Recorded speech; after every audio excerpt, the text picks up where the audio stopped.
Assalamualaikum warahmatullahi wabarakatuh. Salam sejahtera untuk kita semua. Perkenalkan, saya Tiara Khairunisa dari jurusan Peternakan Fakultas Pertanian Universitas Mula Warman. Video ini saya buat untuk memenuhi tugas mata kuliah Ilmu Ternak Unggas yang diampu oleh Bapak Servis Simanjuntak SPT MSI. Sebelumnya jangan lupa untuk klik like dan tombol subscribe ya. Pada video kali ini saya akan memaparkan resum materi minggu lalu mengenai manajemen pakan pada ternak. Pakan adalah aspek dalam ilmu peternakan yang mempelajari tentang bahan pakan untuk ternak. Ada dua macam bahan pakan, yang pertama adalah pakan konvensional dan yang kedua adalah pakan inkonvensional. Bahan pakan konvensional adalah bahan pakan yang sudah lazim digunakan sebagai bahan pakan ternak, seperti jagung, bungkil kedelai, dan juga dedak padi. Selanjutnya adalah pakan inkonvensional. Pakan inkonvensional adalah pakan yang masih jarang digunakan untuk pakan ternak. Nah, pakan inkonvensional ini biasanya bersifat musiman seperti tepung kepala udang dan juga tepung singkong. Pakan inkonvensional sebenarnya berpotensi untuk dikembangkan, akan tetapi pakan inkonvensional terkadang mengandung faktor-faktor pembatas. Seperti contohnya bungkil kacang tanah dan tepung onggok yang memiliki faktor pembatas serat kasar. Serat kasar merupakan komponen dinding sel tanaman yang sulit dicerna ternak unggas dan tidak mengandung nutrisi. Untuk itu, ada beberapa cara yang dapat kita lakukan untuk mengurangi atau menghilangkan faktor pembatas tersebut, yakni dengan cara pencucian, perendaman, pemanasan. Nah, pemanasan ini dapat kita lakukan dengan cara perebusan, disangrai, maupun penguapan.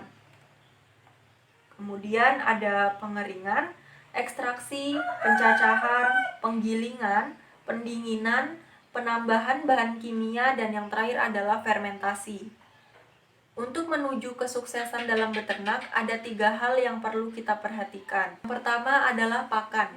Hal ini mencakup tata cara pemberian pakan pada ternak dalam hal jumlah dan mutu. Yang kedua ada breeding atau reproduksi. Bibit yang digunakan harus unggul dan harus memperhatikan tata cara pengembangbiakan. Kemudian yang ketiga ada manajemen pemeliharaan. Manajemen pemeliharaan ini terkait dengan tata laksana perkandangan, pencegahan penyakit, perawatan, dan juga pemasaran. Hal-hal yang harus kita perhatikan dalam manajemen pakan ayam ialah pakan yang diberikan untuk ternak harus kaya akan nutrisi. Artinya pakan yang kita berikan itu tidak asal kenyang saja, melainkan harus mengandung nutrisi seperti protein, lemak, karbohidrat, mineral yang seimbang dan sesuai dengan fase pertumbuhan unggas. Kemudian frekuensi pemberian pakan. Pakan harus diberikan secara ad libitum, artinya pakan harus diberikan secara terus-menerus. Kemudian tepat waktu. Pemberian pakan harus disiplin. Biasanya pakan diberikan pada saat pagi, siang, dan sore hari.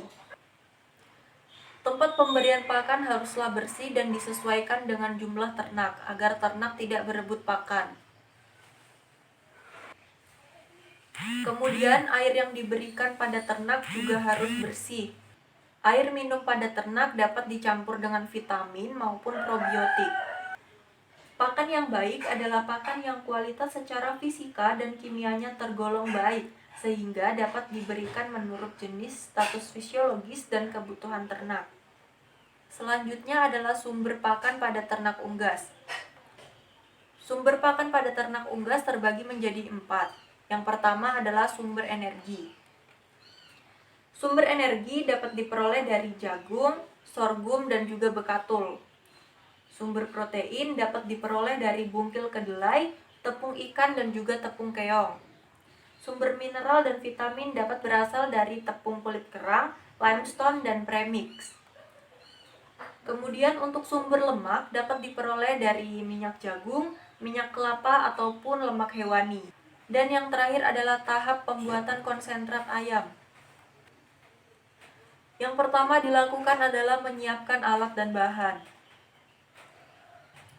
Alat yang diperlukan ialah timbangan, sekop, dan juga ember. Kemudian dilakukan penimbangan bahan pakan.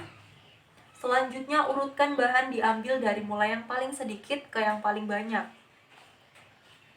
Lalu campurkan semua bahan dan aduk hingga merata.